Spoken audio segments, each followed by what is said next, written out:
First practical of the host header injection vulnerability. So in this practical session, we focus on advanced penetration testing techniques, specifically targeting restricted areas in web applications by employing automated directory scanning and host header manipulation to overcome typical access challenges. Let's take a look at the step-by-step analysis. First is the initial exploration of the endpoints. The objective is to attempt accessing different endpoints to find sensitive data. Try accessing /config/admin and /robots.txt.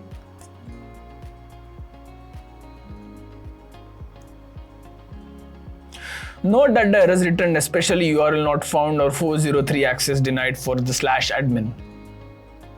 Second is automated directory discovery with DERB. The objective is to introduce automation to bypass manual directory entry using DERB. Launch command prompt and type ipconfig, taking note of your Wi-Fi adapter's IP address, specifically your personal IP. Boot up your Kali machine. Install DERB if it's not already installed.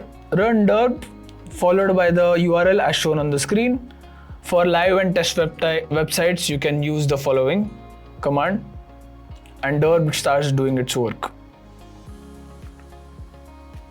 The third step is actually analyzing the DERB output. The objective is to understand the HTTP status codes in DERB output. Pay close attention to the DERB results, particularly HTTP status codes such as 200s or successful connections, 300s for redirections, and 400s for client errors such as not found or access denied. Identify endpoints with a 200 status such as admin.php.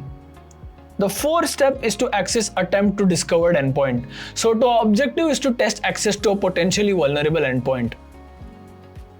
Try accessing the admin.php endpoint as follows.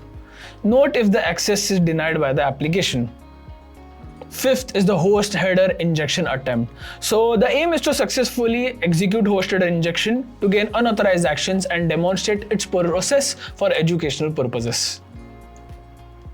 Turn on the intercept feature in burp suite and reload the admin.php page to capture the request.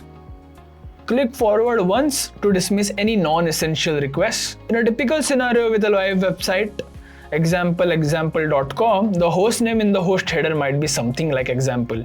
Here you would usually try changing it to localhost to test for a successful host header injection. However, since our application is locally hosted, changing the host to localhost won't be appropriate. Instead, modify the host header in the intercepted request to 127.0.01, adapting the technique for our local setup. Forward the modified request in burp suite. Turn off the intercept feature and close the burp suite tab. Observe the application's response. Now you should have access to your admin panel showing that host header injection was indeed successful.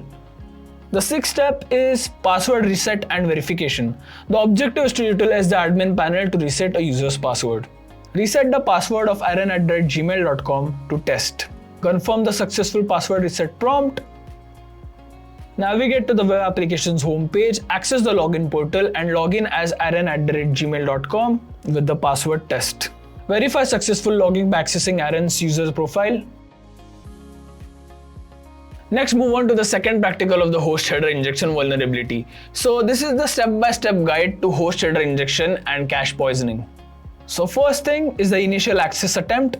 The objective is to understanding restricted access indications. Visit the home page of the web application. Click on the user info tab. Observe a 403 access denied message, which means access to this part of the site is restricted. A second step is intercepting and analyzing the request. Learn how web requests are captured and analyzed. Turn on burp suite's intercept feature. Reload the user info page to capture its web request. Send this captured request to the burps repeater tool for closer inspection.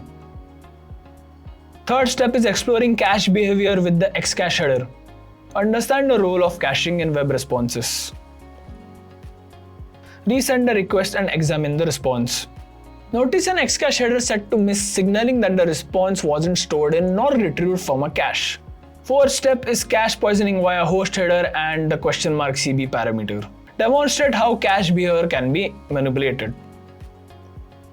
Change the host header to 127.0.0.1, tricking the server into thinking that the request was indeed local. Add the $CB is equal to ABC to the request URL.